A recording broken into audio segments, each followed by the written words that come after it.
ತೆಂಕುತಿಟ್ಟಿನ ಪ್ರಸಿದ್ಧ ಹಾಸ್ಯ ಕಲಾವಿದ 67ರ ಹರೆಯದ ಬಂಟ್ವಾಳ ಜಯರಾಮ ಆಚಾರ್ಯ ಅವರು ಬೆಂಗಳೂರಿನಲ್ಲಿ ಯಕ್ಷಗಾನ ಪ್ರದರ್ಶನಕ್ಕೆ ತೆರಳಿದ ವೇಳೆ ಹೃದಯಾಘಾತದಿಂದ ನಿಧನ ಹೊಂದಿದ್ದಾರೆ.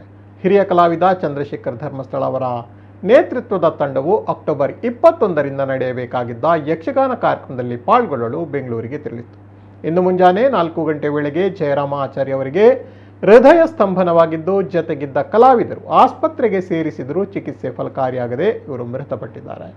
1957ರಲ್ಲಿ ಜನಿಸಿದ್ದ ಜಯರಾಮ ಆಚಾರ್ಯರ ತಂದೆ ಬಂಟ್ವಾಳ ಗಣಪತಿ ಆಚಾರ್ಯ ಕೂಡ ಕಲಾವಿದರಾಗಿದ್ದು ವಿವಿಧ ಮೇಳಗಳಲ್ಲಿ ಹಾಸ್ಯ ಕಲಾವಿದರಾಗಿಯೂ ಸೇವೆ ಸಲ್ಲಿಸಿದರು. ತಾಳಮದ್ದಳೆಗಳನ್ನು ನೋಡುತ್ತಾ ಬೆಳೆದಿದ್ದ ಜಯರಾಮ ಆಚಾರ್ಯರು ತಂದೆಯವರ ಜೊತೆ ಯಕ್ಷಗಾನ ಪ್ರದರ್ಶನಕ್ಕೆ ತೆರಳಿ ಆಸಕ್ತಿಯನ್ನು ಬೆಳೆಸಿಕೊಂಡಿದ್ದರು. ನಾಟ್ಯಾಭ್ಯಾಸ ಮಾಡುವ ಮೊದಲೇ ಒಂದಷ್ಟು ಮೇಳಗಳಲ್ಲಿ ಸೇವೆ ಸಲ್ಲಿಸಿರುವುದು ಅವರ ಹೆಗ್ಗಳಿಕೆಯಾಗಿದೆ. ಶ್ರೀ ಕ್ಷೇತ್ರ ಧರ್ಮಸ್ಥಳದ ಲಲಿತ ಕಲಾ ಕೇಂದ್ರದಲ್ಲಿ ಪಡ್ರೆ ಚಂದು ಅವರಿಂದ ಯಕ್ಷಗಾನ ನಾಟ್ಯವನ್ನು ಕಲಿತಿದ್ದು ಆ ಸಂದರ್ಭದಲ್ಲಿ ಈಗಿನ ಹಲವು ಪ್ರಸಿದ್ಧ ಕಲಾವಿದರು ಅವರ ಸಹಪಾಠಿಗಳಾಗಿದ್ದರು.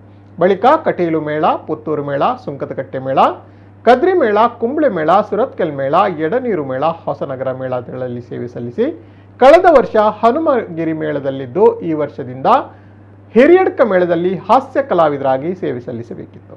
ದಕ್ಷಿಣ ಕನ್ನಡ ಜಿಲ್ಲಾ ರಾಜ್ಯೋತ್ಸವ ಪ್ರಶಸ್ತಿ, ಯಕ್ಷಗಾನ ಅಕಾಡೆಮಿ ಪ್ರಶಸ್ತಿ ಸೇರಿದಂತೆ ಹಲವು ಪ್ರಶಸ್ತಿಗಳು ಇವರಿಗೆ ಸಂದಿವೆ. ಅವರು ಪತ್ನಿ, ಪುತ್ರಿ ಹಾಗೂ ಪುತ್ರನನ್ನ ಅಗಲಿದ್ದಾರೆ. ಕಳೆದ 2 ದಿನಗಳ ಹಿಂದೆಯಷ್ಟೇ ಅವರಿಗೆ ಕಡಬದ್ವರ ಸಂಸ್ಮರಣಾ ಪ್ರಶಸ್ತಿ ಘೋಷಣೆಯಾಗಿದ್ದು ಅಕ್ಟೋಬರ್ 27ರಂದು ಅವರು ಪ್ರಶಸ್ತಿಯನ್ನ ಸ್ವೀಕರಿಸಬೇಕಾಗಿತ್ತು.